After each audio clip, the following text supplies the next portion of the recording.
എനിക്കിത് എന്താ പറയേണ്ടതെന്ന് അറിയുന്നില്ല. ശരിക്കും ഇപ്പൊ ഇവിടെ സിബി സാറും സിയാദയ്ക്കും പറഞ്ഞതുപോലെ സിനിമ എന്ന് പറയുന്നത് എല്ലാ സിനിമകളും നമ്മൾ ചെയ്യുന്നത് നല്ല നന്നായി വരണം എന്നൊക്കെയുള്ള സത്യസന്ധമായിട്ടുള്ള ആത്മാർത്ഥമായിട്ടുള്ള ഉദ്ദേശത്തോടു കൂടി തന്നെയാണ്. പക്ഷെ ഇങ്ങനെ എല്ലാ ചേരുവകളും നമ്മൾ ആഗ്രഹിക്കുന്ന രീതിയിൽ തന്നെ ഒത്തുവന്ന് അത് പ്രേക്ഷകരിലേക്ക് നമ്മൾ ആഗ്രഹിക്കുന്ന രീതിയിൽ അതിനേക്കാളും ഉപരി സ്നേഹത്തോടെ പ്രേക്ഷകർ സ്വീകരിക്കുന്ന അങ്ങനെ ഒരു റിസൾട്ട് കിട്ടുന്ന സിനിമകൾ എപ്പോഴും ഉണ്ടായിക്കൊള്ളുന്നില്ല. അതിന് പല ഫാക്ടേഴ്സ് ഉണ്ടാവുമായിരിക്കും.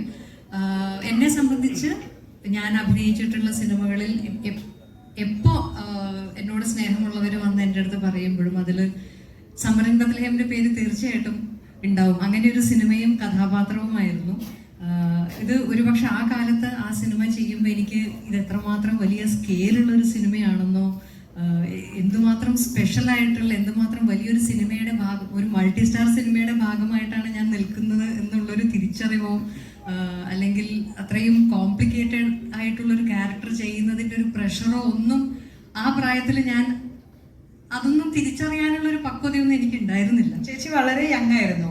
ഞാൻ 17 വയസ്സ്, 6 കഴിച്ചാണെങ്കിൽ 18 വയസ്സ്. 18 വയസ്സ്